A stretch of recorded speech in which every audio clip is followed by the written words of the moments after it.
which said both my love of all things musicals.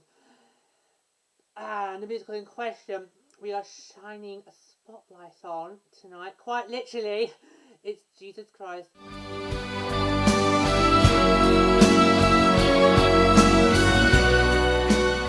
Okay, so let's start as always by me just give you a quick little brief synopsis. Jesus Christ Superstar is a timeless work set against the backdrop of the extraordinary and universally known series of events, but seen unusually through the eyes of Judas Iscariot. Our principal characters are Jesus Christ, Judas Iscariot, Mary Magdalene, Pontius Pilate, Caiaphas, Annas, Peter, Simon Silas, and King Herod.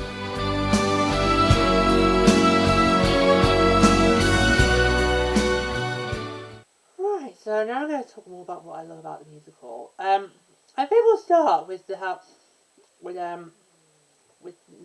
of musical that it is, because this is a song-through musical. As I mentioned, we did Hamilton, which is also another song-through musical. Song-through musical is basically when you do your musical, it's the whole thing is done through songs. It's like one musical number after another, and after another. It's just all musical numbers. And this actually was my first ever taste of what a song-through musical was like. And I have to say, I think it was very interesting. It definitely opened my eyes to there are different ways that you can tell that you could do a musical. You know, it's not the standard.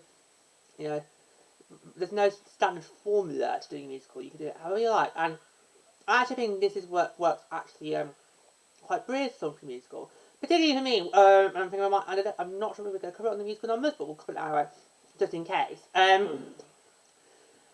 I think it really helps the musical number because some of the numbers, I can't tell whether it's being spoken or if it's actually the singing. So it's always like the two's been interwoven. So now for some numbers it is pretty obvious that it's singing. Do you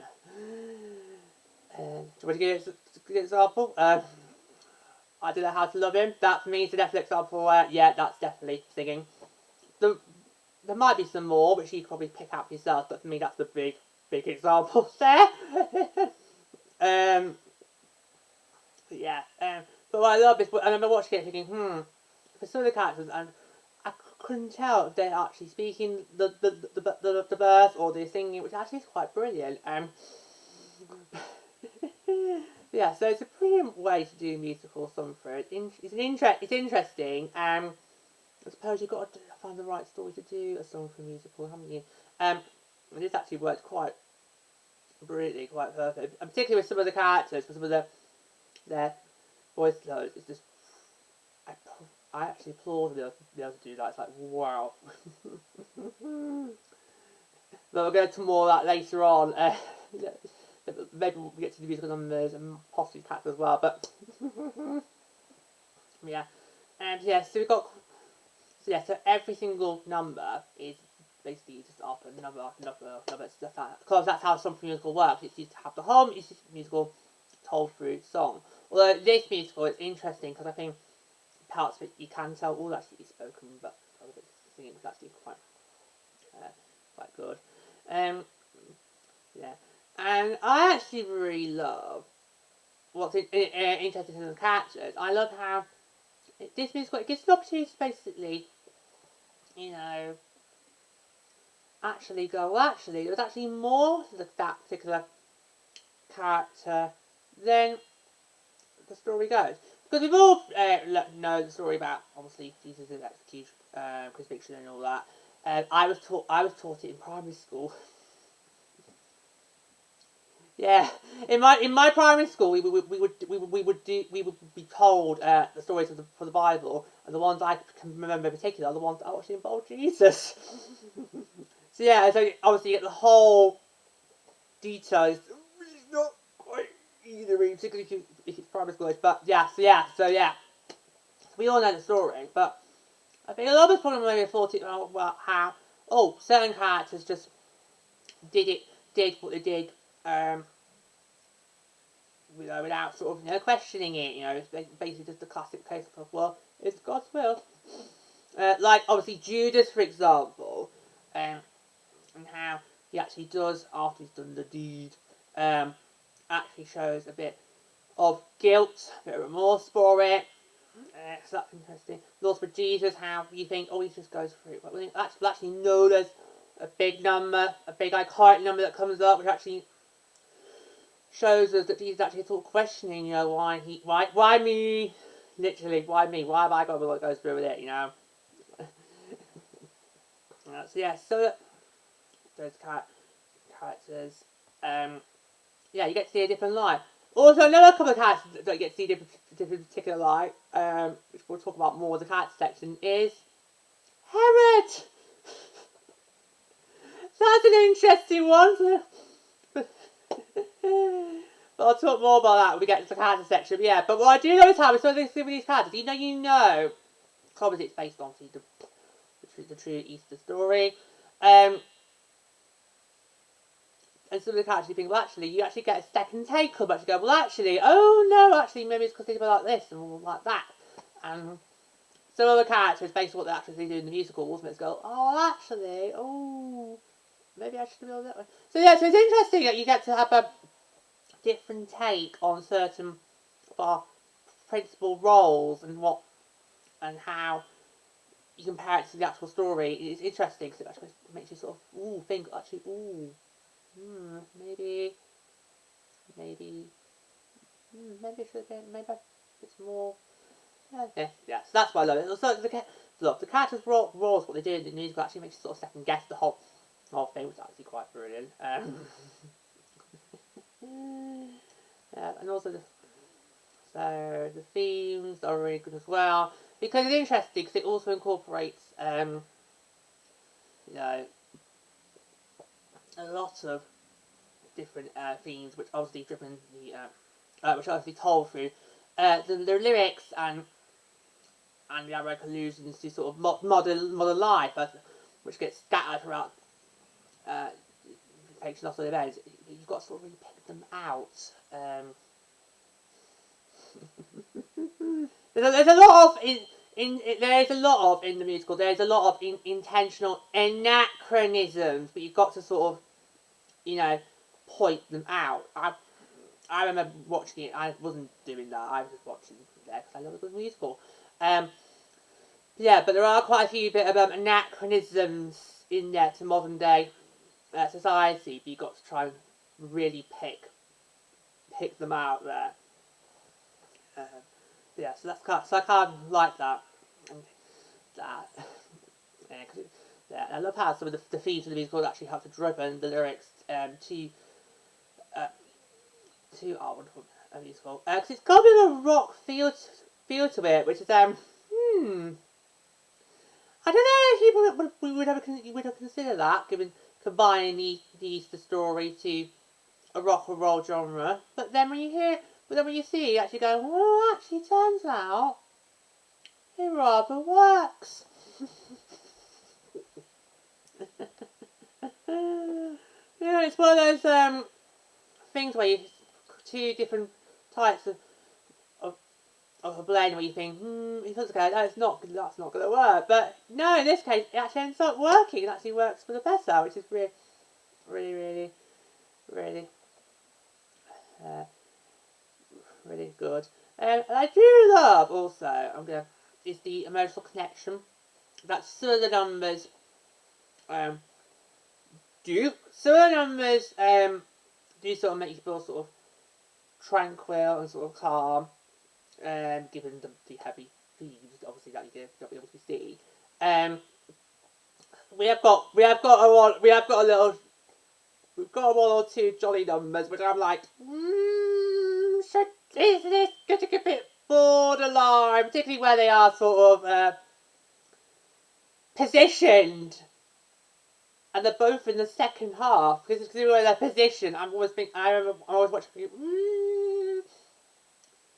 are these appropriate for the current where we are in the story. I'm just not too sure about this. And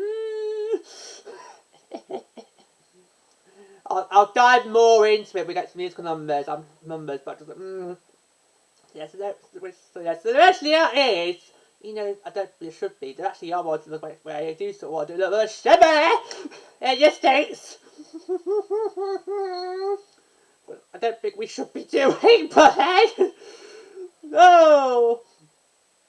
We got it's a nice, as I mentioned, a tranquil one. We got some quite hard hitting numbers, and some numbers actually do sort of give you the chills down the back of your the back of your spine. There are words numbers where actually do sort of give you those sort of chills where you got like back down the spine. But for me, it's not just back of the spine; it's also down into the shoulders. Because some of the musical styles that they've used, particularly some of the use of some of the choir as well, it just gives that really hot, sort of like chilliness, like ooh. You just feel like oh, you just feel like oh, the whole room's just sort of gone cold. It's just like you just feel like the hairs at the back of your neck sort of in the spot, and you feel like you just feel like you got that chilling sensation going down the back of your neck. But also in my case, so there are more to that. Ooh, that is, yeah. And of course, there are some big iconic numbers which also we have. So there's a lot of there's a lot of emotion in this which gets poured out, which is absolutely brilliant, and it also actually makes you feel some different things. It's like ooh. There are times where you feel like Jimmy. Sometimes it's like oh yeah, that's lovely, and there's other times where it goes. Did anyone else feel the room just go cold? Anybody else? Anybody? Or is it just me? It might be just me. It might just be. But I suspect I put more in the maybe down into the medical numbers. We'll down more into that later on. Yes, it's brilliant. I think it's a brilliant way to teach people to teach the message. You know. But like how I suggested to people who study history to go and watch Hamilton. I could recommend this to people who aren't that too familiar with the whole Easter story. So that's twice now on the show where the musical in question you can actually recommend it to people for educational purposes. I mean, I'm not sure if that's what they'd had in mind, but hey, it could be. Maybe secondary school. Yeah, I mean, I would recommend this to primary schoolers, even though I did get taught obviously some of these stories from the Bible in primary school, but that's because we were being taught from the Bible, and obviously it does go to quite great. In fact, I'm getting nasty fast up now.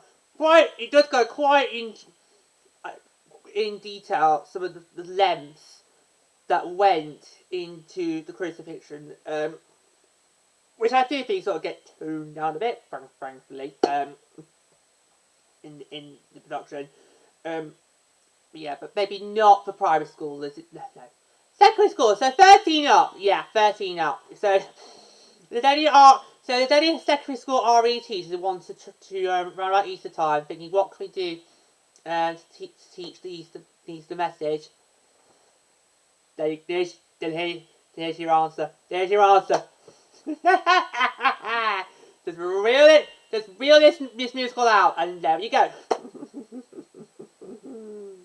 And it could also give your kids a good opportunity your pupils, I should say. It will also give your pupils a good opportunity to do some good discussions, as we're going to do later on, particularly in terms of the characters later on, because some of you students might watch them and go, oh, actually, maybe that I should not have thought that way. Oh, actually, no. So, yeah,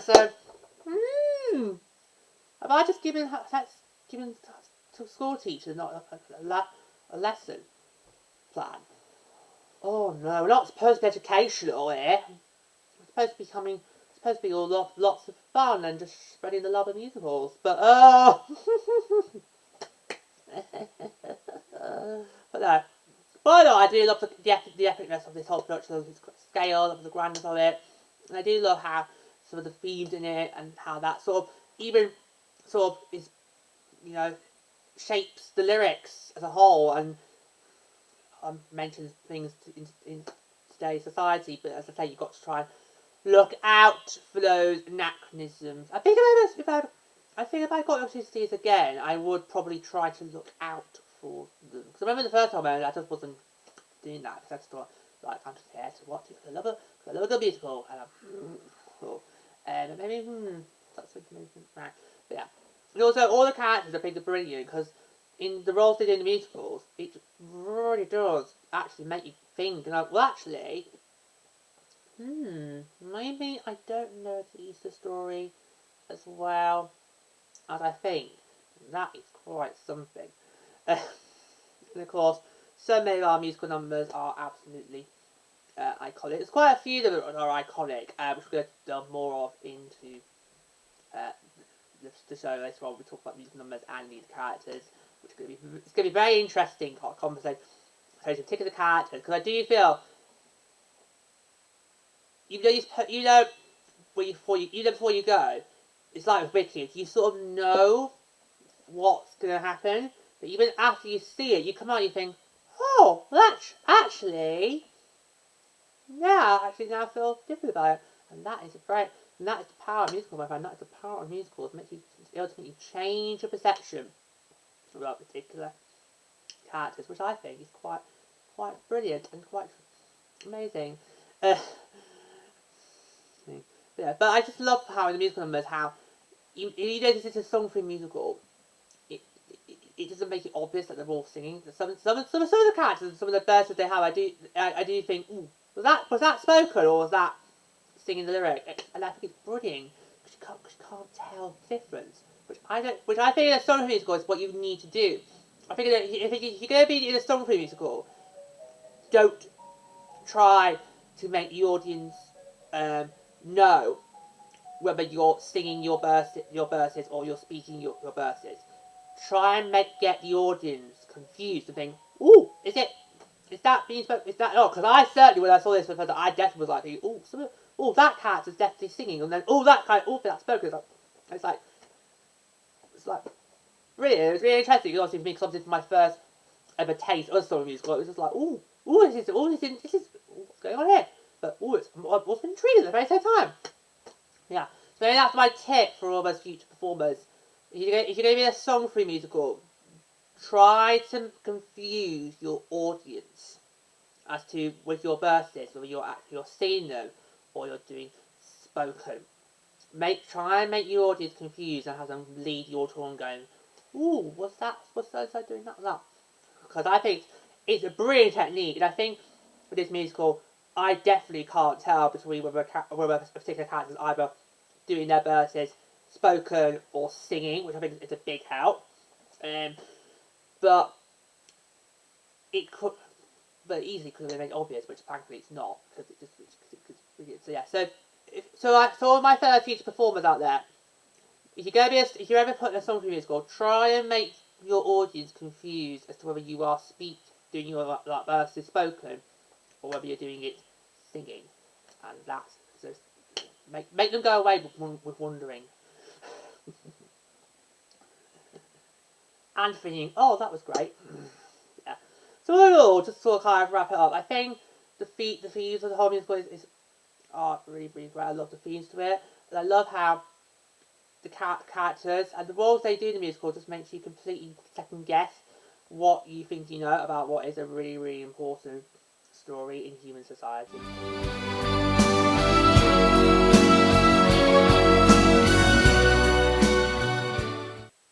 Right, now we're on to the musical numbers, and it's going to be interesting because again we are talking about a song-through musical. So every single note and number is told through song.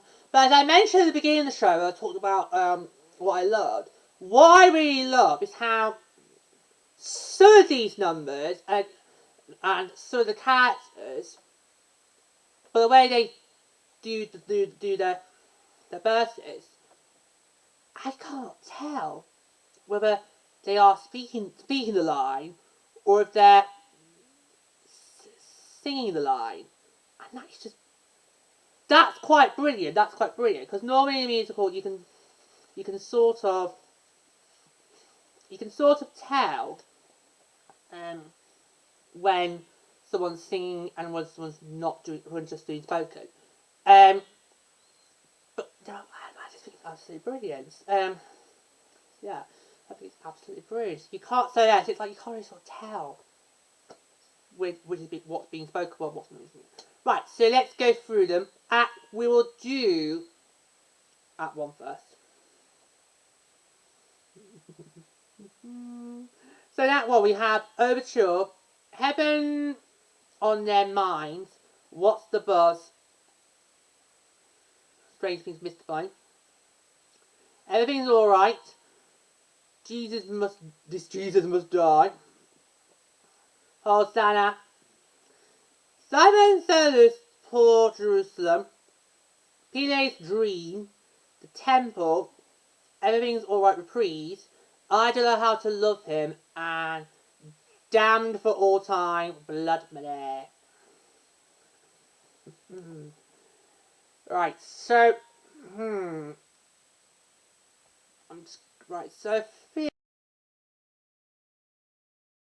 in general, so, for me, some of them that stand out is, Everything's Alright, but it's more sort of Mary's parts. They're the kind of, that's the only bit of the Everything's Alright that sort of sticks up, which is just so, let me try and find the lyrics. So that is kind of like a full number, but the only parts that sort of stick with me is Mary's parts. So obviously there's a bit with Judas involved. There's also a bit with Jesus in it, but the only one who really sort of stands out here is Mary. I mean, she's the one what's kind of stands out, and her bit's the ones that I always remember the most. You know, with where it goes. Try not to get worried, try not to turn on to problems that upset you. Oh, don't you know everything's alright? Yes, everything's fine, and we want you to sleep well tonight. Let the world turn without you tonight. If we try, we'll get by, so forget all about us tonight. So that's really Mary's Day bit I remember. And I've got from this song. I see there are parts to it with Jesus and Judas, but really Mary's parts are the only ones I remember the most. Really keep saying over and over. This Jesus must die. That is a no emphasis there. It's like, nope. Give me no. A bit of emphasis there. But that for me, I think is one of the ones for the first act that stands out the most. Because it just introduces the priests quite brilliantly, particularly Caiaphas. When he comes in, oh my god. Now, I can't do Caiaphas. I've already done this on the I've done it for the characters bit. But because obviously we don't record these segments in order, I'll do it again now. You'll see in a moment on with the characters. I did try to do all the lines from Caiaphas in that song, and I can't do it. Well, because my voice can't go that deep low. But I'll give it a go. So I'll do Caiaphas' first line. So, oh, gentlemen, you know why we are here. See, it's not working, is it? We've not much time and quite a problem. See, it's not. That's not working. That's not a bass tone. That's not a bass. That's not working. Because Caiaphas Cassius does before speaks with quite a bass tone, like, and every time he speaks, like, it always just literally has to be like, I'm like, how is a man able to do that? How is a man able to go down that deep with the voice? No, how is that possible? How? For the whole, like, how is that possible? That is just, I can't believe. But yeah, so that's quite, I don't know. But yeah, but what's interesting is how this to me sort of stands out, because it sort of starts quite slow. It also looks like a slow number, and then it picks up, One captain sort of set the drum. It's like, and then it picks up. Then it gets more into that rock and roll feel that we're supposed to have throughout the show. And then and I think Captain with all these growling bass, it sort of just makes him just superior to his sort of tenor minions. I don't know. I wouldn't go for say Squeegee, but because Squeegee would be the sort of high pitched note we get later on from Jesus. That would be Squeegee, but I wouldn't call the other minions sort of Squeegee. But yeah, where of the other piece, I'm like, yeah, you're not really quite doing it. Well, are you? It's almost like they're trying to match Catherius, but it's like, no, not unless you can do a bass tone. You're not going to be able to beat me.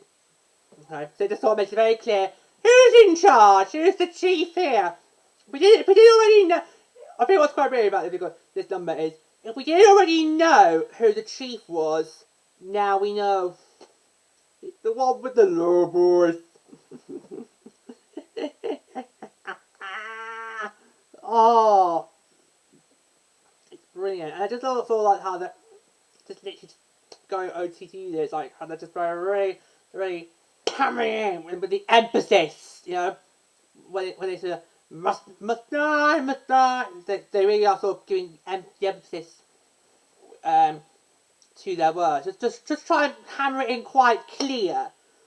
Because this happens quite early on. You don't really go, why they're like, why do I in bed? Is there any reason? Or is it just because you think he might be more liked than you? Is it? So yeah. But so I love how when they do say, when you get towards the end of it, they're literally just throwing the emphasis and just make it very clear that we want what we want here. So it's quite, I think it's quite absolute, really. So I just love the emphasis that's there, and just really hammer it in. That obviously these are the bad guys, and so if you're not really quite already aware that these are the bad guys, they're the bad guys. You're not supposed to root for them. Even though part of me does. Small part of me, just a small part of me does, but a small part, just a small part, but yeah.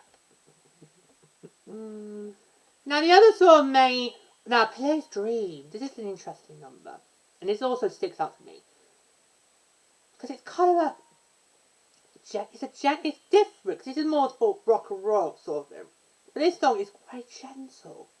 It sort of really sticks out. It's gentle. It's kind of sentimental, and you just when you watch the first time, you just think, this is he sounds like just a babblings of an old man. He's probably just works up having a very, very bad dream. He's just telling this person you can find that will listen. And there actually is somebody there helping him get ready for eating songs. So yeah, I just think, oh wow, this is really standing out, because I don't quite get why this is a big deal, but of course till later on. But that's really good. So yeah, so I love that one because it really stands out. Oh, I should mention I'm not picking. I'm not doing just one particular. I'm going to be picking out a couple of faves again. So I should have made that clear at the start, shouldn't I? Because But they said we've never really done a definitive of whether or not I'm supposed to pick up just one favourite track or a couple. So for this one, I think I have to kind of pick a couple because honestly, with it being a song-free musical, I can't. They're all songs, so we may as well just pick a couple. So I'll be doing that's for the moment. But and this one really for me in particular stands out. Another thing that obviously stands out for me is Mary's I don't know how to love him, which pretty much speaks for itself. I think we can pretty much already tell before Mary starts her first note with him. I don't know how. So before she does the first, I think we can already tell that Mary's got these conflicting feelings. You can tell that she's developing these for but what I love is how they never really are put on show. It's kind of more like just hidden, you know. And this is really how sort of big one of the opportunities to basically just lay out. Just lay out all she's feeling about our dear Jesus. So that's a really that's another really love song, which is I love how it's quite pretty. I think it's a lovely song. And that is the song that always when I think about Jesus Christ, that's the one I always think about quite a lot. So yes, that's another one. Now there's one more from the first act that sticks out to me, but because of its chilling ending. Two of Judas' numbers, the end. Oh God! Right here, I feel like I'm chilling. Got this chills down my shoulders, down my spine. It's like, because this one for the first, there's one in the first, there's two. There's one in the first act. There's one in the second act. The one in the first act is basically the end number for the first act, which is damned for all time blood money. And of course, is basically the moment where Judas goes to basically do what we all know that he ends up doing, which is obviously, I'm going to tell the priest where to find Jesus. And you think, oh dear. And I do love how Judas is trying to basically be, well actually, it wasn't he's basically trying to make it clear to us, look, I didn't, no, I'm not, I didn't really, it wasn't easy for me to end up being, despite what it looks like, despite how it's going to be remembered, it was, I didn't come here quite willingly, I really was very conflicted. I love how it's pretty sure how it is, it's like, I'm not here willingly, I love how, in fact, the whole song, it's not just in the beginning, it's like the whole song, he's trying to make it clear to priest here, Catherine's last, look, I'm not here on my own accord, okay, but I feel that there's something in me telling me I've got to sort of do something, and of course, in the end, and I love how the Captain has to try and make it clear, well, if you do it, you'll be, obviously we'll pay you handsomely, but you'll be remembered favourably, you'll be considered like a hero, even though we know that's not true. You'll be considered as a great hero and everything. But in the end, of course, the way it ends, when he eventually just gives in and tells them, that's where you're going to find him. And then the number ends with the quiet, it's so harrowing. It's only two lines, but the music and the way it's almost like it's being done as a chant, where they're going, well done, Judas, good old Judas. That gets repeated over and over and over and over, and that ends kind of the first act. And I always go, I can feel the the chills running down the back of my neck, down my spine, and even further, all the way to my shoulders. That is how chilling I find this. It's just a choir walking, with a cat with walking. I think it also held candle as well. Walking, just repeating those two lines over and over, like, well done, Judas, good old Judas. Repeating it over, like, absolutely chilling. It's absolute. That just chills me. Oh, it really does. And there's another one, which I'm gonna do now. I'll get it out of the way now. While I'm on it. I'm gonna get it out of the way while I'm on it. I'll bring it up now. There's another one where you again, it's because of the choir at the end. It's never to do the whole number itself. It's the choir at the end where they call it like, God, it's when Judas commits the suicide. So we'll talk about that one first, but very briefly. So the numbers in Act 2, we have the Last Supper. Oh, Jesus, this big number, I can't pronounce it.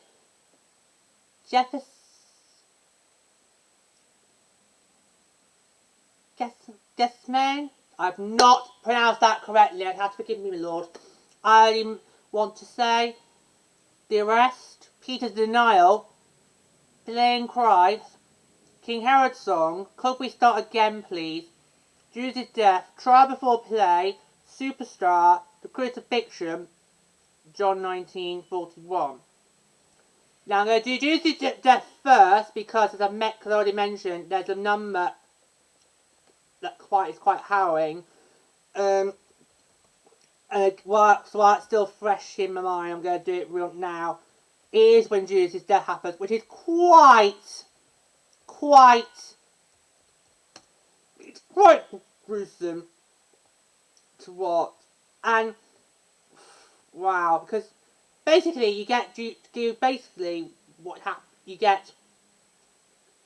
basically hanging himself from a tree. It is gruesome. The production I watched, it was really gruesome because they basically did like this sort of the scenery. The backdrop was like a bit of a sunset, so it's like a sort of amber orange, the sun, and you had a silhouette of the tree. And I had no idea what was going on there. I could tell through the lyrics that, yeah, I can tell what's going on here. You're trying to paint the picture to me that Judas is actually being remorseful for playing his role in the crucifixion of Jesus. Okay, I'll hear it out. I'm probably not going to be swayed into thinking that Jesus is actually remorseful. But okay, I'll hear it out. I kind of love Alice. He's like, what? Quit the buffalo. Am I kind of texting Alice for this number? Because Alice is like, cut like a peasant. Again, excuses. I don't understand why you're feeling remorse. You know? So I'm like, well, I'm kind of like, with Honest, I'm like, with Honest, sorry, I'm like, I'm kind of thinking like you, Honest. Like, oh yeah. Quit your whining, Judas. You made your bed, now you got to lie with it. I'm afraid. Tough luck, tough silver. Which is capital mines you've been handsomely paid for. But it's quite crispy. But I couldn't work out, as this number's going on, what's coming,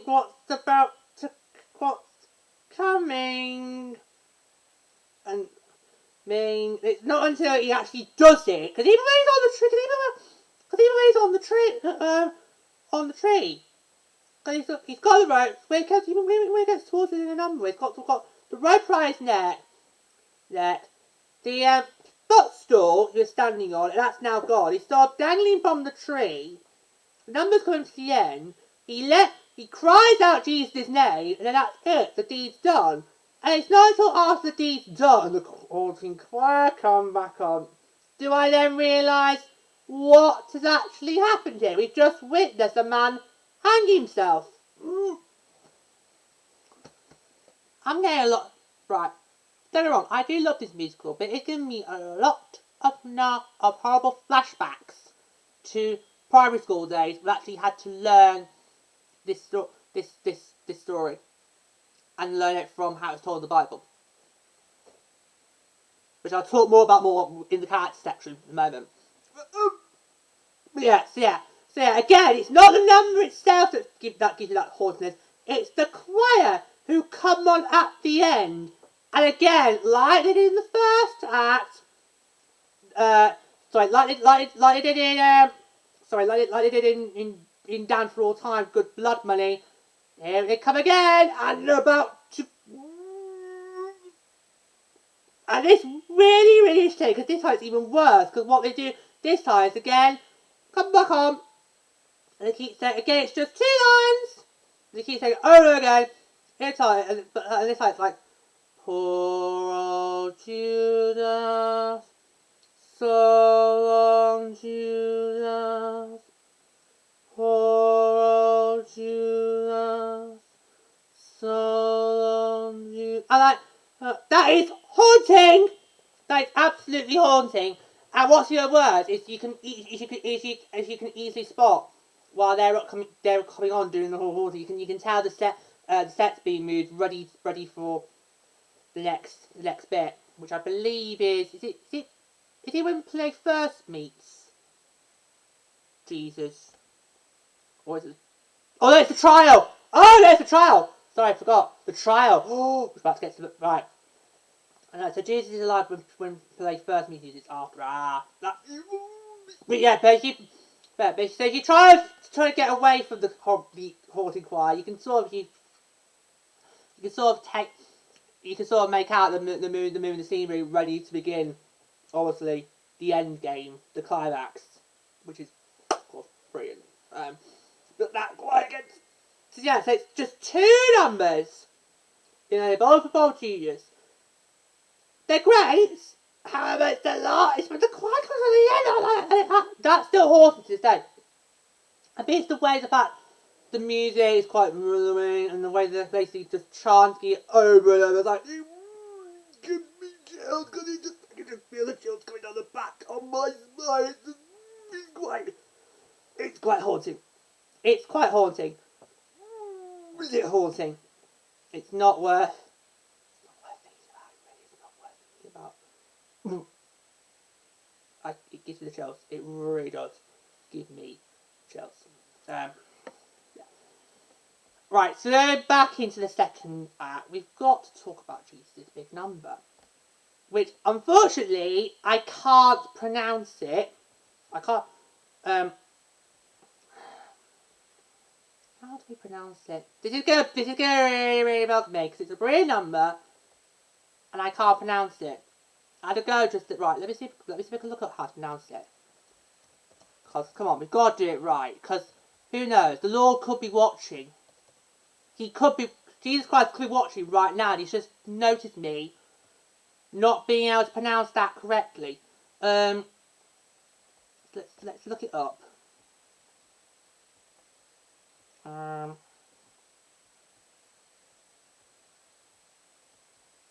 should have done this before the show, shouldn't I? But I thought that I was going to be able to say it, but sadly could not.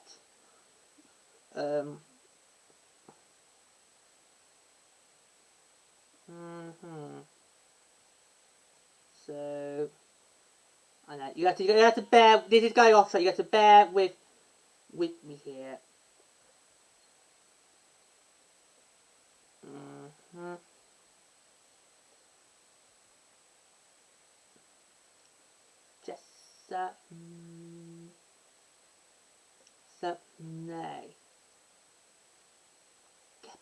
Gethsemane. I am literally not being able to pronounce this. Gethsemane.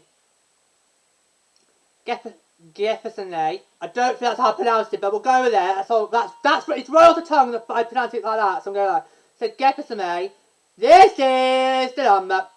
This is the number that a lot of people talk about, given its majesty and its grandness. Well, I remember it as the musical that can as the musical number that can kill your vocals if you do it wrong, because that high note, it's not pretty. And for all you out there who think you could play Jesus, if you're gonna try, you get this number. You need to commit. You seriously need to commit to this number, because you can't do it wrong. I know for a fact, without even having tried it, I cannot go that high. I've not tried it, but I know for a fact I cannot go that high.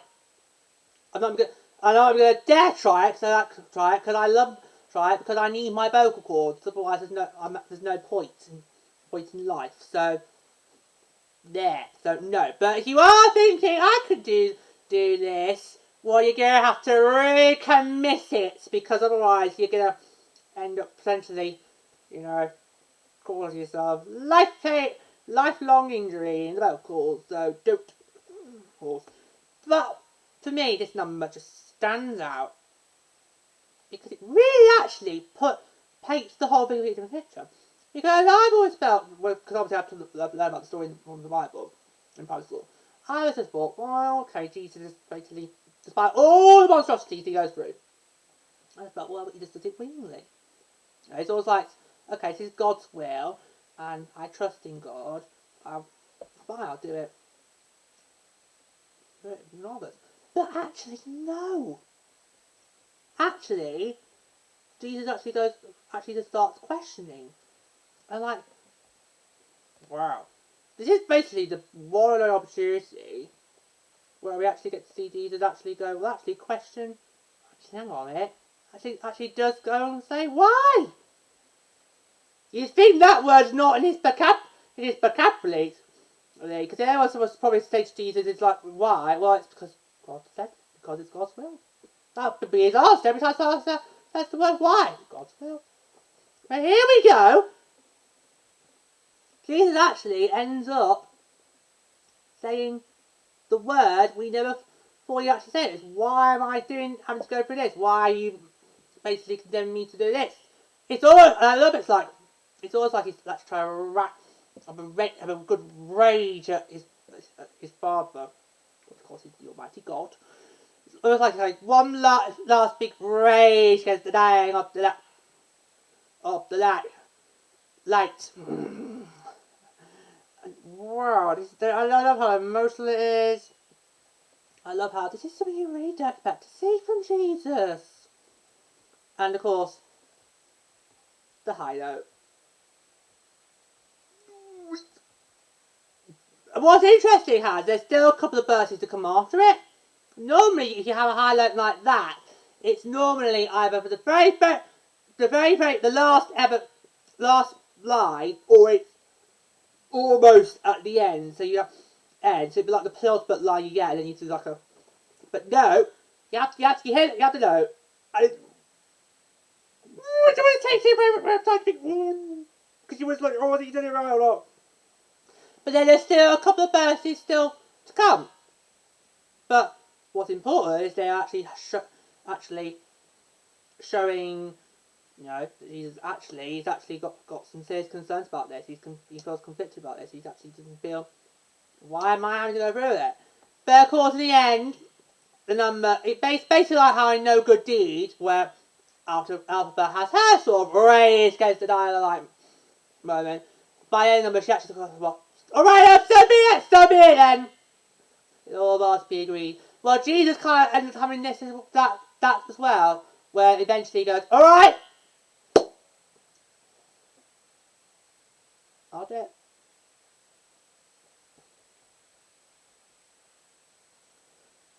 And eventually goes, and that is the last verse. Is actually him doing his alphabet. It's like, right, alright, so be it then. I'll go through with it. I'll go through every single thing that you're about to make me go through, which you've already seen happen, because obviously you are the Almighty God and have no thing. I'll make, fine, so be it, I'll go through all of it. But you can sort of tell, well actually, he's saying that. I love how the last line is basically before I change my mind. That's brilliant, because I think there's still a part of it, even after the number ends, there's still a part of things that actually, even though we know what's going to come, is he actually going to go, just for the drama's sake, is he going to go through with it? And of course, eventually he does. But I love how the end of that line is like, there's a little door to try and imagine, put the drama in just a little bit more, but of course we know what's next. Right, so the others that stand out, Herod's song. Now, we've all got an idea of what Herod's like. Evil, nasty, cold-blooded, doesn't like hates babies, baby killer. Take your pick. But here, we actually see Herod's a completely different life. And I literally remember watching this number thinking, what's this? What's happening? Have I just stumbled into a Saturday night game show? What's happened? It's like, Cleo just comes out with big shiny fancy suit, which could have easily been glitter for all we get. And I'm like, has Herod had a personality transplant? Herod's not supposed to be all happy and jolly and just hand and all sort of flamboyant. He's not supposed to be like that. Yeah, in a way, kind of interesting, given how this is the only number you get to see Herod in, because it's like, come on, get a still show, have you all dumbbound, round of applause, I'm going to be off.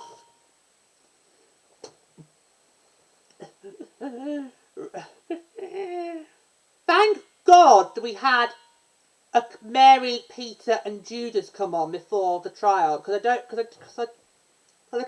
quite easily see he could have gone from this incident to the trial before play, but thank God we have Could We Start Again Please and Judas' death to act as like sort of buffers, 10 poles in the way before we get to the climax, because I think I need them to like, hang on a minute, I need a moment to just compile what I've just saw, because who is that and what we did with the real King Herod? And I don't think, like, what have I just witnessed there? Was that supposed to be Herod? Remind me of just a flamboyant Saturday night game show host. We're not gonna say which one, because there's countless we could go with. And I'm not gonna dare cause a furore right now. Right. To do this, death already covered. Could we start again, please? Just very, very quick before we get to the trial before today. Could we start again, please? I think it's so. I think we all probably feel like this at one point in our lives. Because, Mary and Peter. It does kind of feel like at this point they're both kind of defeated. Well, Peter is, because obviously earlier we had him do a number where he basically just goes, I know, basically does a false talisman. It's like, I know nothing. Yeah, because in Peter's eyes, got all these different people come around saying, I saw your face, you were there with Christ, and it's like, and Peter's like, no, that was not me. That was my twin brother Paul. Even though he's not, even though they and we are not buying that. So Peter definitely gets to the Could Be Start Again Please and lately defeated. But you got Mary trying to, I don't know, no, I think Mary's just basically just more sorrow because she knows, well, she can never be with the person that she loved. But Peter is more defeatist at that point. But I love how it's just so simple. And they're just basically pouring their hearts out, which is kind of what we need before we go into what we all know is coming. Yeah, so that's quite a nice song that stands out with me. Right, Jesus definitely talked about. trouble play. Right, how much can I talk about this in quite a short space of time? It's really interesting. And this actually helps to give me, I'm going to talk more about more, we're going into characters in a moment, actually gives me a reason to actually feel for play. Despite the role he plays, oh please, that did not rhyme. Despite the role he plays in the whole story, actually, in this number, given the masses, oh, this number, I think it's the masses, it's doesn't, whenever I think about it, it always is quite chilling. You know, how some of them just go, crucify, crucify, crucify! It's like, woo!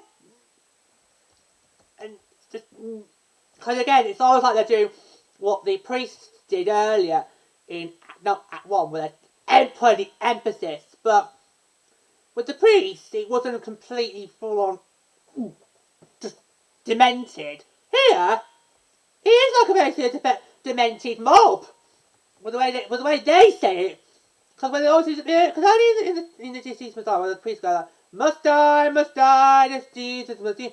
That, yeah, I can tell it's the emphasis, but it's not completely full on demented. Here, when you have some of the mobs just go, crucify, crucify, crucify.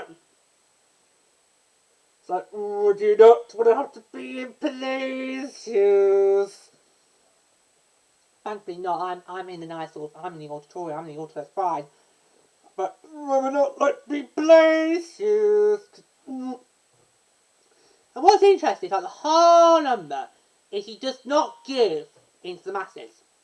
Because you can tell they, and of course, Catholics and all us are there, basically like, look, we need and crucified, it's all you have to do.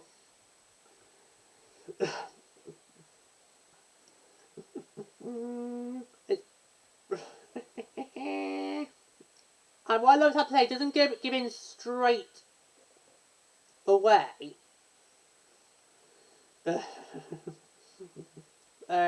He actually does sort of give Jesus a chance. You know, actually a chance to actually go, well, God, okay, say your case. I'm actually, Jesus, I'm actually offering you a lifeline here, okay? Right, let's just pretend, right, even though you can't really pretend the mob aren't there, because of how they're just literally powering on the gates! You know, going, crucify, crucify, crucify! You know, we can't pretend. But let's just try and pretend for a moment, Jesus, it's just you and me. Here's an opportunity now, look. I have your life in my hand here. What do you want? Okay, come on. I'm giving you here one opportunity to basically state your case. Do you want to live, or do you want to just give in to the masses? Yeah. So I do love how I just give him an opportunity. And I love how I play. Basically, it's like, I need a crime. Because really, and because despite the fact we've had Kafka and Anna state it quite clear as day, and you got the mobs literally going, crucify, crucify, crucify. But they actually want, hang on a minute. Time out. I need a reason. I need a reason, not because you just hate him. I need a reason why we should actually put him on the cross. I need a crime. And actually, just turns to Kafka, I need a crime. And he says, it's like, I see the reason. I find no evil. This man is harmless. So why does he upset you? He's just misguided. Thinks he's important. But to keep you vultures happy, I shall flog him.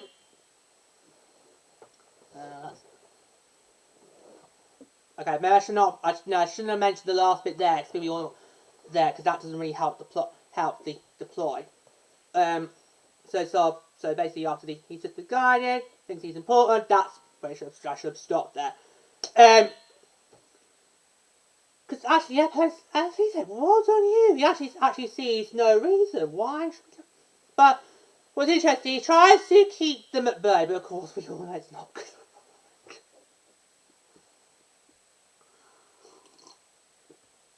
gonna work. Even if we didn't already know what is gonna happen, you'd watch the thing, you hear him goes, "Well, I shall keep you brought to such happy as a block." Like, yeah, that's not gonna do anything. And even after he says that, like, we can do, that's the guy going, "Christmas, Christmas, Christmas, Christmas." Like, oh my god. Like, yeah, we get the point. But play is still, I'm still gonna give Jesus a chance to try and, you know,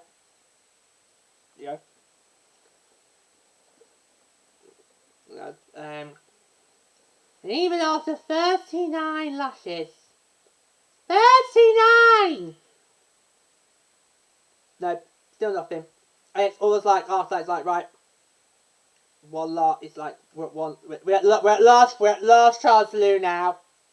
Okay, come on. It's like, because obviously Jesus is still staying silent.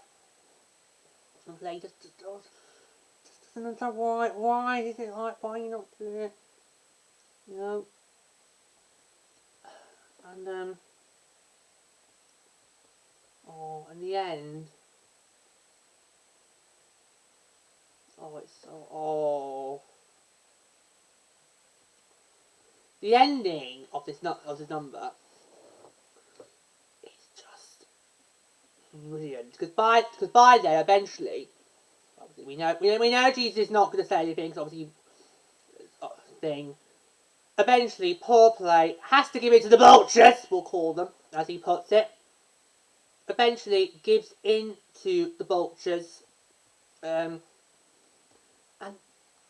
ends it with just like this massive run. And I can tell by the way, I tell his boys, the tone of his voice, it's almost like Play's feels sorry for him, feels for him, because he knows that he's technically just this. Here's a man who, despite not being able to find a crime, not being able to find any evil in him, is still gonna end up being sentenced. And it's just, it's so hard to watch. It really is, especially and the way he's. This let the enemy there. That just makes it go right. Well, okay. Actually, I sided with Pelé because of the end. Because he actually tried to help. He actually gave Jesus the opportunity. Right, like in any trial, where you would basically give the accused the opportunity to basically plead their case. Although that's normally done with a bunch of twisted-minded barristers who basically try to spin all the prosecution's case.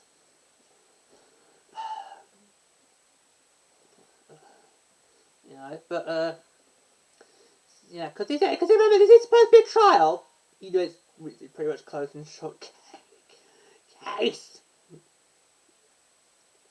But in the end, Pelé, the way he just swings it down, it's just, the poor thing. And that for me is kind of where I went out on the musical numbers. Although I will quickly say one more thing: the crucifixion. You know, it's not really technically a musical number. Oh, I forgot Superstar. How can I get Superstar? Alright, Superstar. I'll touch real quickly. I find it a bit weird. Cause it's almost like a musical show. It's almost like a show number, and yet it's happening while Jesus is being put on the cross.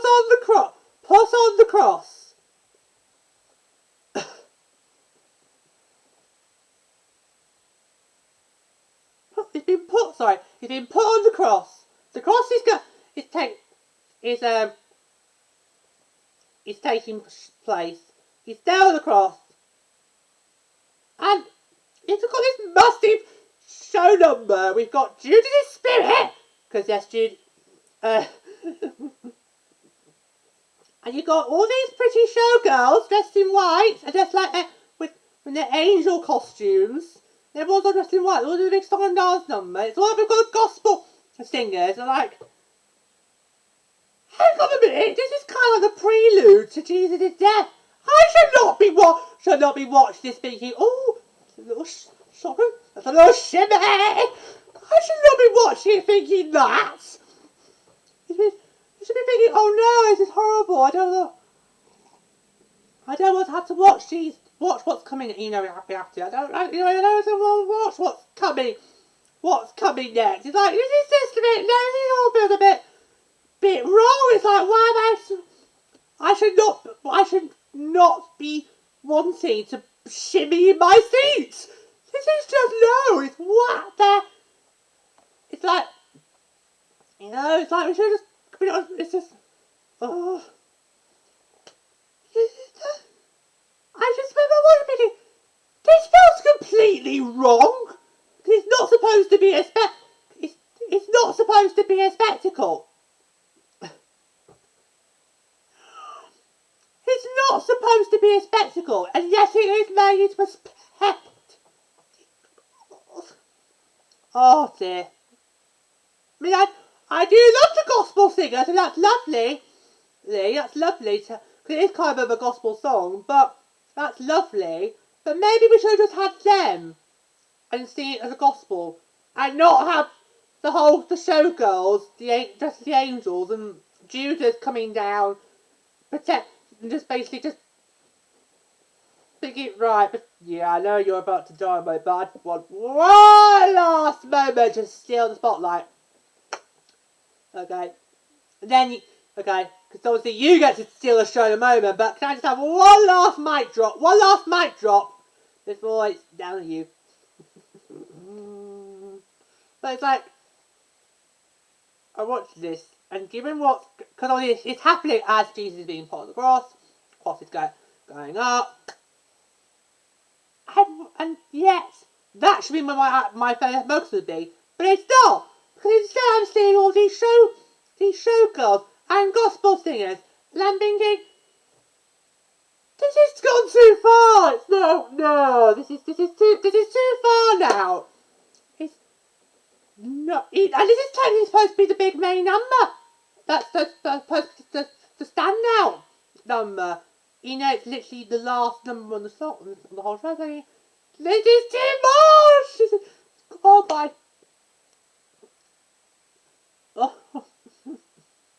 Oh dear. Oh. I mean, if we had to have this song in, it should have been before he gets put on the cross. Not as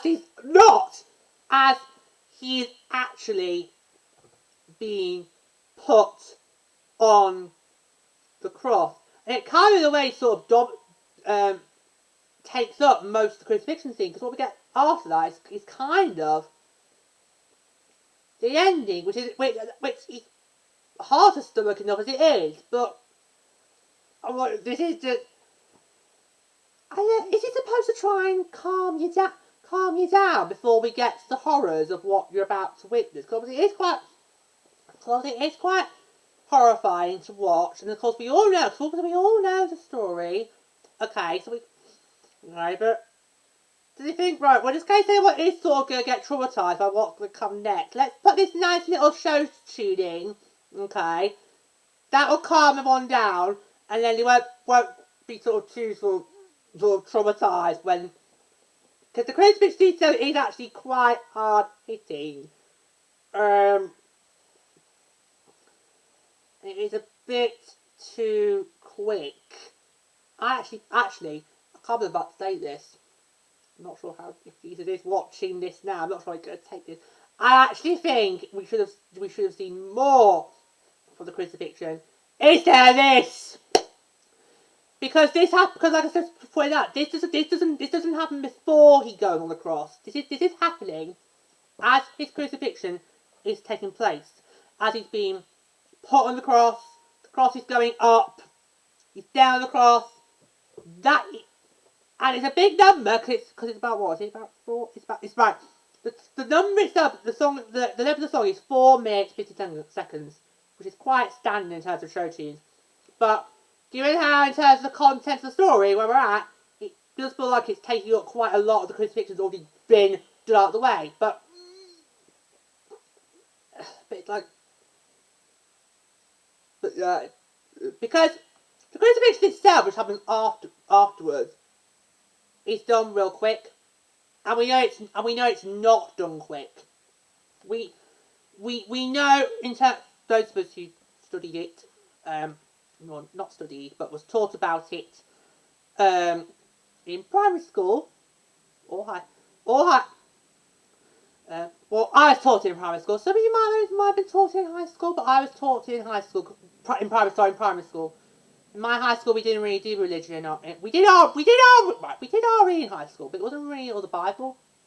It was more like sort of deep, topical issues that happen to today's society, which I don't know if we could call RE. But no. So primary school really was where we did proper RE. We actually did talk about the Bible, all that. So I learned it in primary school. I'm having a lot of flashbacks throughout this recording list. It's weird. Yeah. So the crucifixion itself happens a bit, for me, it happens a bit too quickly. And I know full well it's not quick. Okay, Jesus' crucifixion, it's not quick. In fact, when did it? Look it up. I know it's not quick.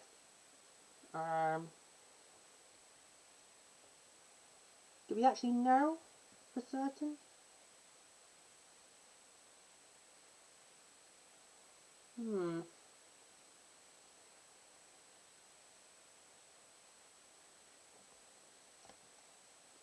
Right, look it up. Right, so it says here it usually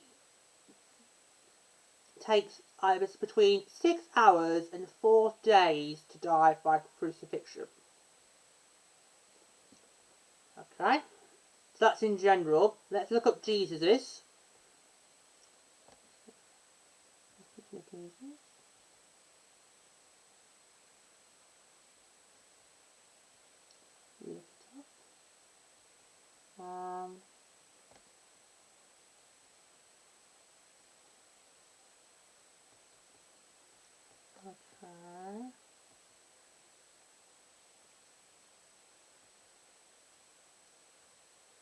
Right.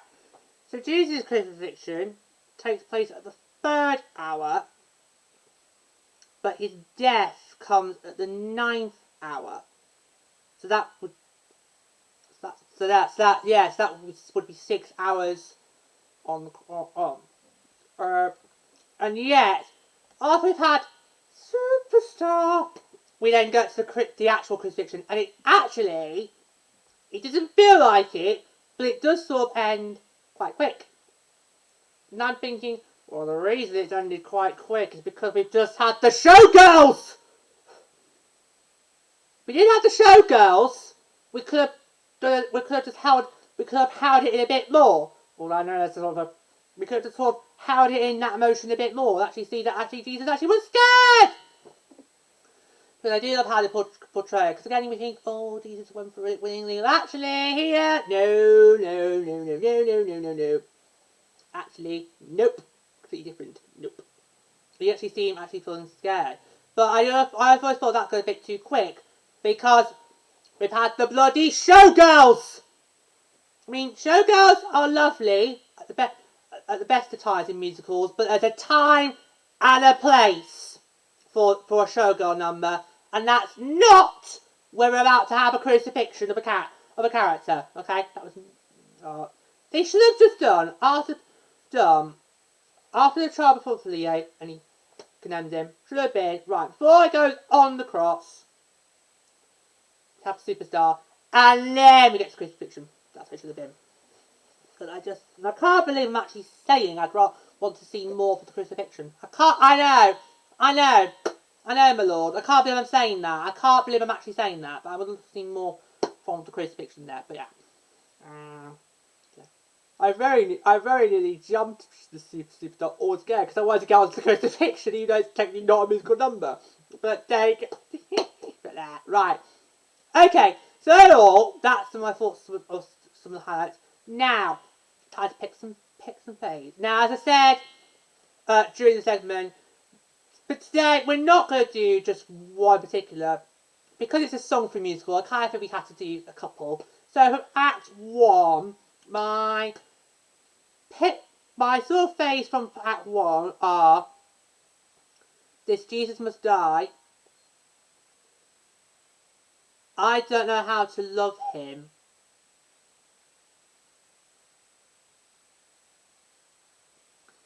I would also say Everything's Alright, but I only like Mary's bit. So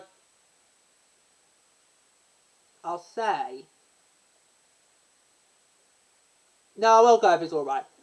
Even though only Mary's bit stands out, I think that's better than a reprise. So yeah, so those three out. 1. If only the choir didn't come at the end of Damned for All Time Blood Money, because I'm not good. It did, because I'm actually being considered, but because the choir, nope, can't, because it's just, so that's Act 1. Act 2 is going to be, could we start again, please? Trial Before Play. And yes, even though I can't pronounce it, Jessame, I only want to say, because you can't deny how much of a big number that is. So yes, even though I can't pronounce it, I'm going to pick up those two. So there you go. So those were some of my favourite musical numbers on the show.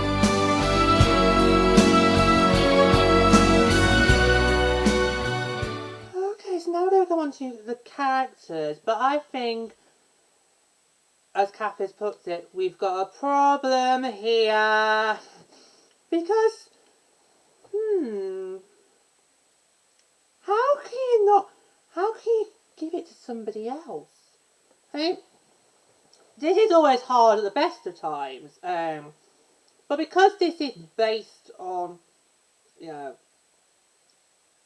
history, based on obviously the real life story, how it's in the Bible, it kind of feels wrong to give it to somebody else other than Jesus. Now that's not me trying to get an easy path into heaven. I don't. Okay. I mean, I do believe in Christ the Lord and all that, but that's not me trying to get an easy path. I just can't see who else we could really sort of give it to. I mean, you can try and argue a case. I mean, some might try and argue Judas because he kind of like is like the other sort of main central character. The others I just see more sort of background players, but no, we can't give it Judas. We can't give it Judas. We can't. That would be wrong.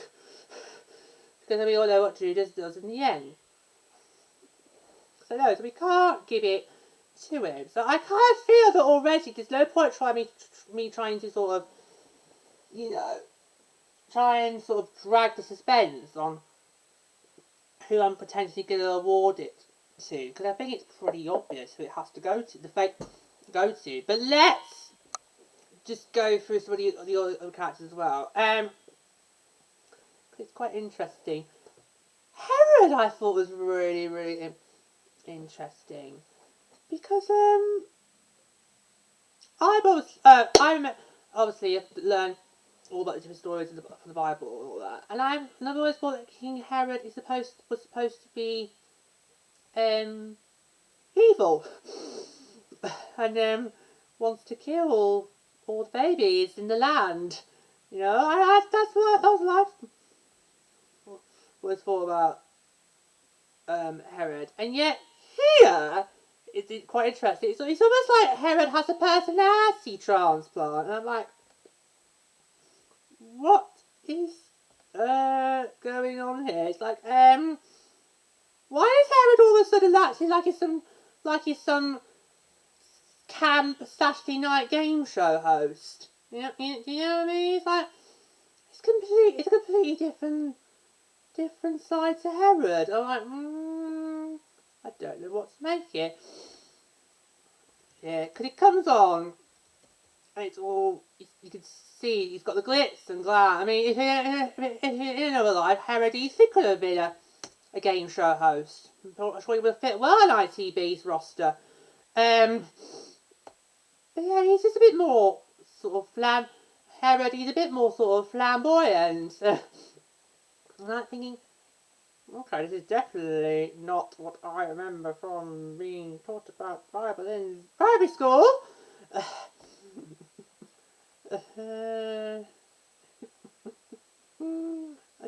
don't know, it's just, it's an interesting, given how it's all a bit flamboyant a bit, it's an interesting side Herod, but I'm not, but while I'm watching it,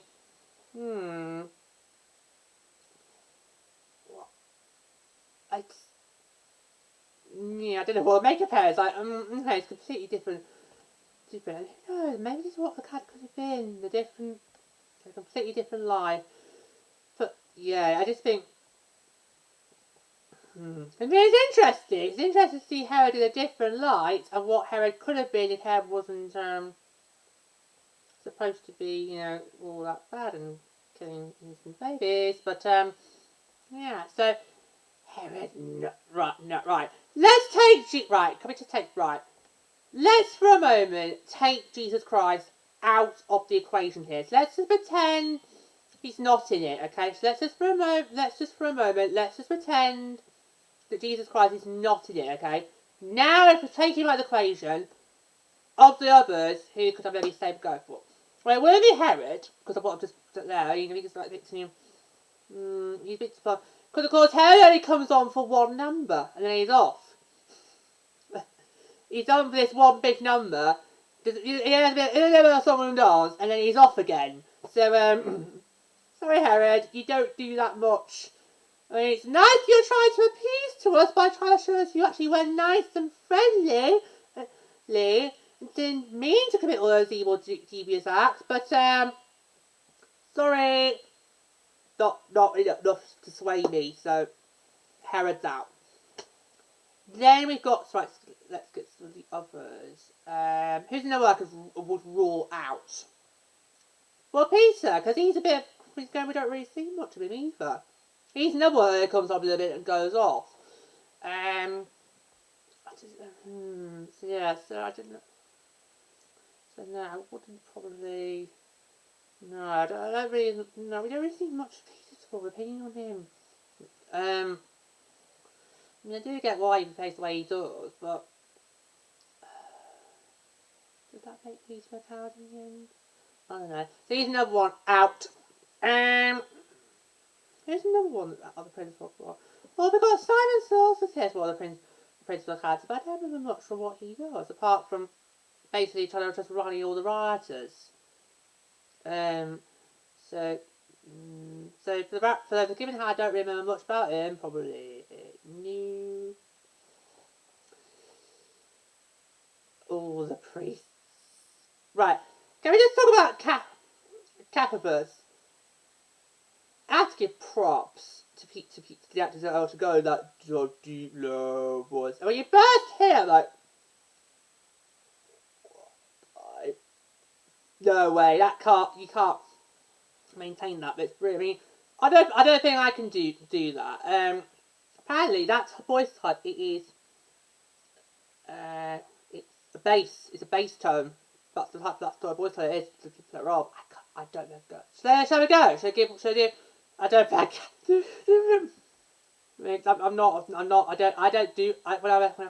I don't have a deep voice to tell, and also when I sing, I don't do deep voice either. I'm not. So we go. Oh, gentlemen, you know why we are here. See, no, it doesn't work. Sorry, I could tell straight away that before I didn't even get a chance to finish the first line. I was like, nope. I can't hold that. I can't do it. No, I can't go that low. I can't go that low. I can't go that low. I can't go the screechy high note that we get in Jesus' I can't. I'm kind of more in the middle. I'm not too sure percent what my voice type is, but I know it's not really high and it's not really low. It's not that. It's somewhere in the middle. I should work out what it is. I have props to those people who are able to get that voice range, and every time he just comes on, it just gives him that sort of menacing tone about it. It's like, you would tremble at the sight of him. well, he is technically the high priest, and so that's probably his job description speaking. If I'm going to be the chief in command here, I've got to sort of go, oh, deep blue. Just, otherwise, they're not going to take me seriously, but a bit like how his third priest, Anas, is sort of like the sidekick, because it's interesting, because in the this Jesus Must Die number, there's like a couple of other priests that are out, and then after that number, it's just basically these two. It's like the rest are just their backups. But Arnold, I think, is just more of a Sap's a sidekick, just to back up. He's like, right, wherever Captain says, like, and I was like, yeah, back it up. We're gonna back it up. Yeah, we're gonna back it up. Yeah, all that. So, I mean, I do like our two priests, but couldn't really give them. No, I couldn't do it. I do like them, and I do believe they are quite good to watch. No. It's interesting because they're supposed to be about the bad guys, but they don't really. But the way they perform on stage doesn't make it look like they're the bad guys. Sadly, no. Right. I want to say play for last. Let's get Judas and Mary out of the way, shall we? Judas and Mary. Well, Judas, no, we can't give it to Judas. We can't. We can't give it to Judas. We can't. I mean, I do love how he's portrayed as quite as a troublesome soul who actually has got, he's kind of, the whole thing, he's just basically conflicted. Even after what he's done, he still feels conflicted. Although that might be guilt. Given how, he does go for a quite gruesome end. But yeah. All thoughts. God. It's kind of hard to come back a moment.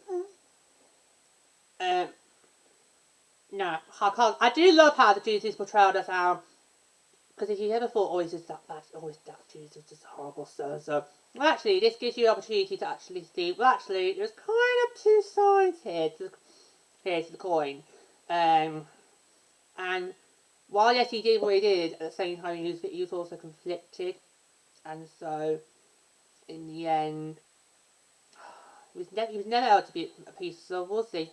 But, especially if he was your best friend. No, horrible. But it's interesting, but the whole way through, even though it's like with Wicked, you know a certain character's going to go a certain path, you still can't help but feel, well, actually, no, I don't actually feel that way. I actually now feel this way. That's part of the musicals, my friends. That's part of musicals. They can make you see characters in a completely different light. But now we can't give it to Judas. Even people, I mean, this is right. This is not a up for discussion here. Okay, we've already had an open and closed case. You should be able to tell us it's gonna go to Jesus. But what I'm doing right now is I'm taking him out of the equation and going through all the others. So Jesus wasn't in it. I'll go, actually, maybe so-and-so or that one. So yeah, so even though I'm portraying this as if this is still a matter for debate, it's actually already an open closed case because it's going to go to Jesus, but not yet. Let me go through the others first. But so I love how with Judas, like the whole bit, you just show how conflicted he is in every single thing he's thinking about. It doesn't he makes it brilliant, and it just shows how much weight he had on his shoulders. Right, Mary. Well, Mary's songs are actually the ones that I remember the most. Which I think I made clear when we did the musical numbers just a moment ago. I think we need to see a bit more from her. Because she's there to act as the sort of calm and cool character. She's there to sort of, reassure us all. As she says something like, everything's alright, everything's fine. That's kind of what Mary's sort of there to do. Does it make it a bit one-sided? I don't know. And I think we can all pretty much clearly tell. Even though she did have that number, we could pretty much clearly tell there was a bit of some feelings there. Yeah. But I love how they're not completely OTT. you don't really see it. You just got sort of put two and two together and go, well, there we go. So I love how it's not really put on display, which is probably wise. Yeah. Right. So sorry, Mary. I would have loved to consider you to be the favourite, but unfortunately, you don't get much. You don't really get much there. I mean, you have lovely songs, but only no. Right. Now, here's an interesting one for debate, and I've saved this for last. Because if I had to do, if I had to make this as a debate, which it normally is, between who should get favourite, Pilate technically would go head to head with Jesus Christ. Because actually, his character is actually very interesting, and actually, I actually feel for him, you know, because Pilate's is the governor, and actually he does have a number where he actually foresees the events of what's going to come, and you know, he has this sort of dream. It's quite a nice, very sentimental number. And when you hear it, you think, this just sounds like the babblings of an old man. But, oh no. Foreshadowing, clever foreshadowing, without us realising it. And so he obviously realised that he's going to end up playing a role. Now, when he does play that role, hats off to him. Hats off to him, because he quite easily could have just conformed to the masses, you know, and oh my god. Do the masses riot! It's quite Halloween. It's quite Halloween. You're like, oh god, if I was there, I'd probably crack.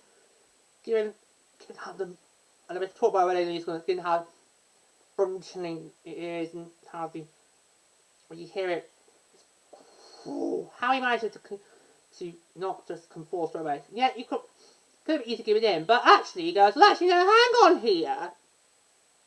Hang on, this man before me, what's he actually done? And he actually, you know, and Pilate, so you see that Pilate does have a moral compass here, unlike the two priests sitting there before him going, crucify, crucify, crucify. You know, he actually tells him, I need a crime here, because this is basically sentencing this man to what has got to be one of the most gruesome forms of execution.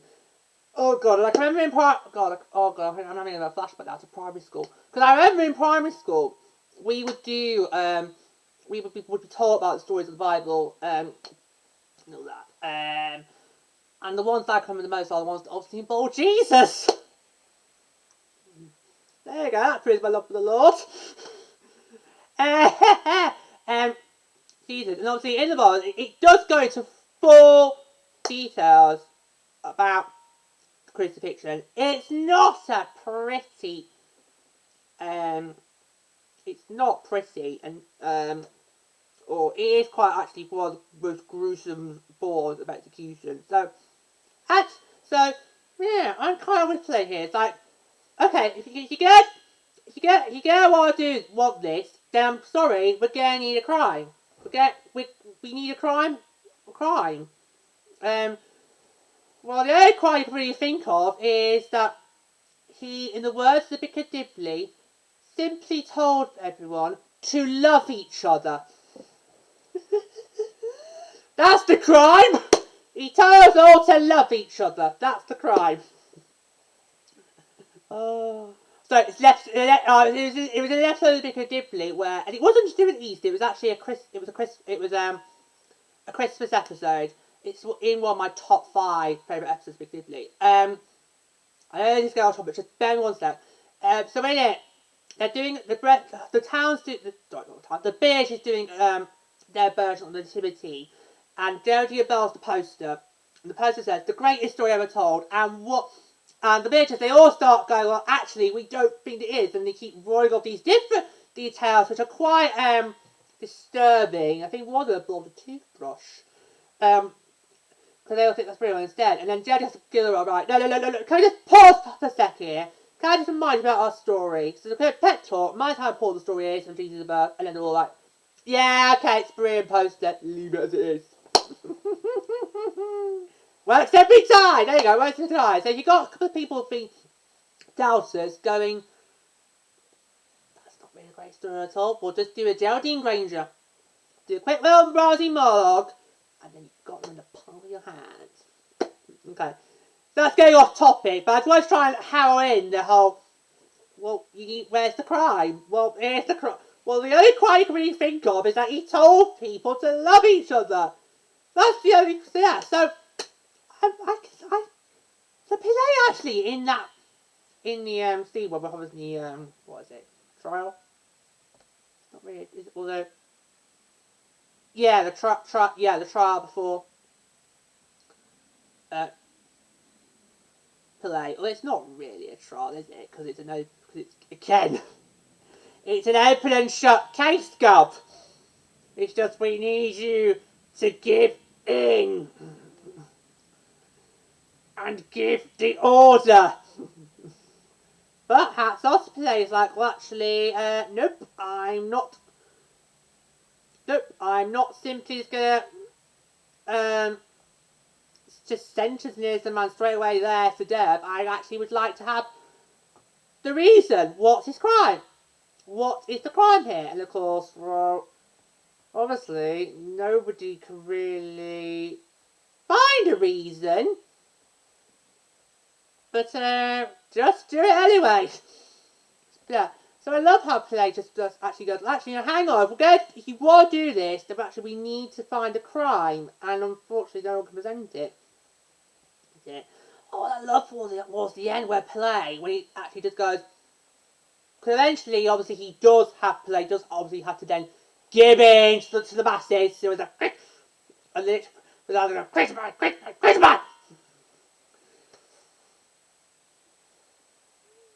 There's a lot of emphasis in that number coming from the Mosses. The Mosses! So I got turned up for the masses, and it's quite chilling the way they do it. It's like, ooh, really hammers in, and they want this so bad. But here at the end, I love how at the end, when obviously he's just like, right, okay, fine. He's not giving me anything to trying to plead his case. Right, fine, okay. I did give him a chance, but no, it's not going to take it, fine, do it. And then towards the end, when Pele it's like, oh my god, it's almost like when he's finishing the number, it's almost like, oh my god, you can tell there's a bit of sorrow in him. It's like, he feels for Jesus. As if, I didn't want to have to do this, but unfortunately, you in a way, your silence left me no choice. You can actually tell towards the end there, Pele just feels a bit feels for Jesus, but sort of like, well done, Pele. Yeah, make it clear to you that actually in the end, even though he's technically the one that's did the sentencing, in the end though, it's kind of Jesus just allowed it to happen. So so I can't. Yeah, so I don't know if I'm supposed to like it, given what his role is in the story, but for what I've seen in the musical, because remember, given how this is obviously we've got to sort of separate. It's like when I have to do reviews between. It's like we had to do Wicked and Frozen and choose and try and separate the film, the source material from the musical. This is what I'm having to do here again now, but it's even harder because this is real life. Frozen and Wicked were fictional. This is actually real, so it's even harder to try and separate from the source material and the musical. Specifically, if we just talk about the actual story, I probably have to go, no, don't hate him, he's evil. But actually, given how we're talking about the musical there, actually, in the end I go, well, I can't actually like Play the way. Oh no, I think that might have rhymed. I can't like it the way, because I actually don't sort of feel for it. And I just love how towards that end where actually, he really does feel for Jesus. Like, I didn't want to do this, but your silence in the end has actually forced me to actually sentence you to go through what you're about to go through. So yeah, so if this was a clear, if we could do like right, if this was a different episode, we could easily have done this as it normally is done, a simple debate.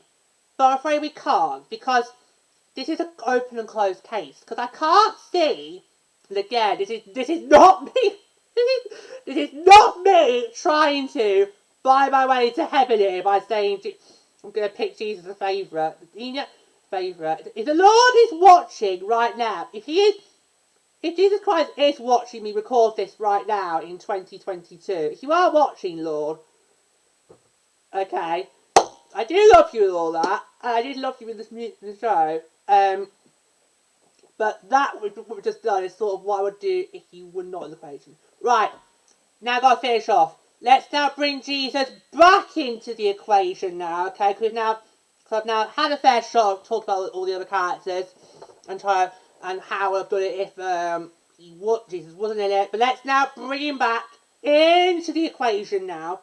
Just sort of finish off this segment. Let's bring him back in, because of course at the end of the day I have actually got to make a decision now. And of course I can't see how he can't give it to Jesus. Yes. I think he's absolutely brilliant in musical. Yeah, you see, because I think we'll always thought when we first hear the story, I think, well, okay, he just simply went through with it. We've got no sort of qualms or questioning about it. It's always like, well, this is what God's telling you to do, and I'll just go through it. No problem. But that's the actual fact. What you get in the musical is actually an interesting take, particularly in the number, which of course we have in the second act, or is it the first? Yeah, it's the second act, isn't it? Oh no, I'm getting confused now. We've already just, I don't know if it's the second we've all just done, but oh dear.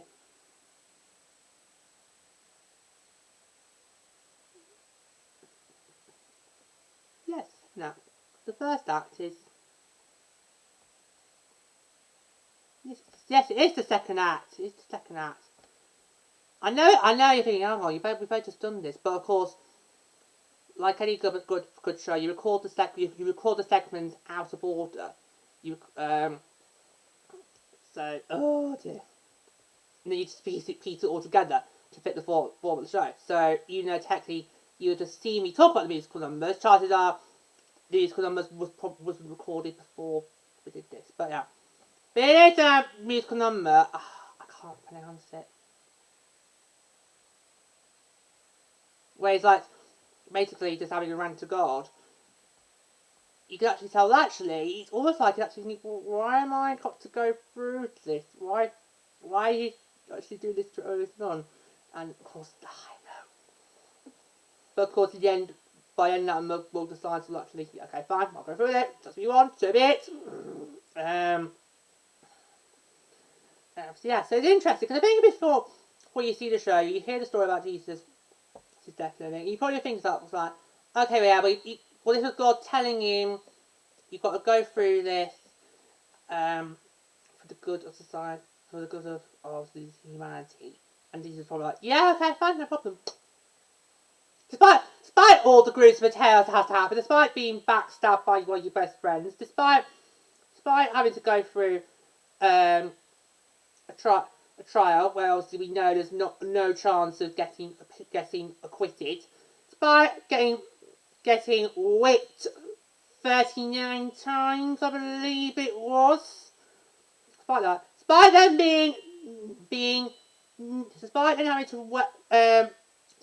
being nailed, feet and arms to a cross, because yes, they nailed it to his feet, and then first, and then they nailed his arms on the cross, and has to carry it. This is what you don't see in musical. Watch musical, but in the story, Jesus had to carry the cross up to the hill where it's going to eventually be positioned, and that's obviously where the deed will be done.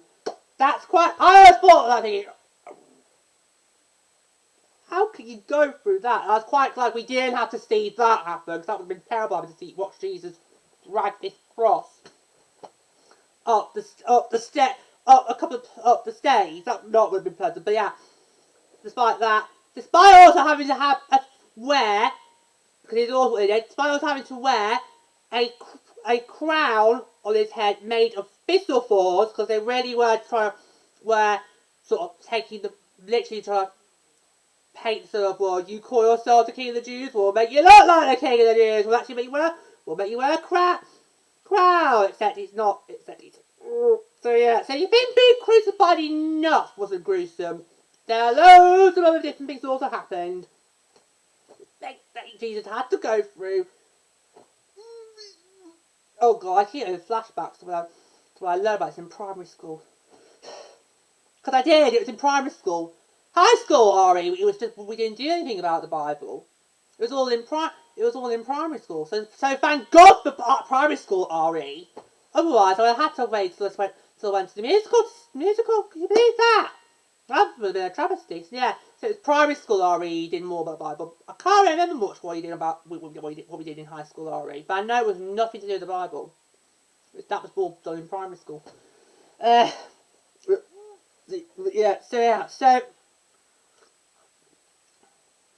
and of course I did love how he did show that obviously Jesus, how people loved him and would literally believe all the things that was about, like that number where and then I was trying to come to him because they think he can help them. And you see the story that has on him. So yeah, so it's interesting. I think again it's like with Judas. The musical gives you the opportunity to see that Jesus went for a completely different light. It wasn't, yep, I was going to do it right willingly. Actually, no, hold on a minute here. Is that what you really feel? Is that what you really feel? I mean, is it? Here's your opportunity, mate. Tell us how you really feel. Okay, it's not like anyone's gonna know. You can just say it from all the auditorium. We're not gonna rat it out to anybody, any local rags or Capifus. We're not gonna say anything. It's just clear out. This was brilliant. And the ending as well is gruesome. Even though you know what happens, it's still the way it gets portrayed. So yeah, so really, there's no trying to do this segment like we normally do, and that just go through all the different characters, debate each one, and do I think they could maybe not be contended to be my favourite. Can't really do that on this show, because it's really a open and shut case. How can we not give it to Jesus? I just feel it has to go to Jesus. It's no questions, no ifs, no buts. It's got to go to Jesus. That's not because I'm trying to please the Lord. It's probably what she as we speak. The Lord knows I love him and Christ dearly, okay? Even before I saw this musical, alright? So, there we go. But what I've tried to do in this segment is basically talk you through if Jesus wasn't in it, and we went for all the others, and go, right, maybe that one could be for that reason, or that one, right, not that one. Yeah, so, if this was a debate, then it would be between Jesus, Pelé. Who would win? Maybe Pelé, because of how he, the way he acts towards the end of the trial. That would just probably clinch it for me, despite obviously what happens after the trial. That would just be enough to clinch it for me. But of course, this is not an open, this is not a debate. This is not a debate, so unfortunately you don't get a chance to get a look in. Because at the end of the day, it has to go to Jesus. No ifs, no buts, and plus, how can you not give it to a character? Well, you really have to push your vocals to the limits. I've already talked about the number, but seriously, I think any person who has to try and go that high, I think automatically as the right to get favouritism. So it's been an interesting segment there, because normally, as I mentioned, this part of the show, it's an opportunity for me to go through all the principal characters, talk about them in detail, what makes me like them, what makes me doesn't like them, and in the end, choose one as a favourite. Well, we sort of have done that, but we've had to do it in a different way, because we can't do it as a proper full-blown debate, because the case is pretty much already open. It's an open shut case. Straight away, it has to go to Jesus. It has to. I'm sorry, it's got to go to Jesus. But yes. So So my favourite does go to Jesus Christ. But as I mentioned, if we could have done this as a debate, it easily could have been between Pelé and Jesus. But no, I'm afraid the favourite character obviously has to go to Jesus Christ. It has to.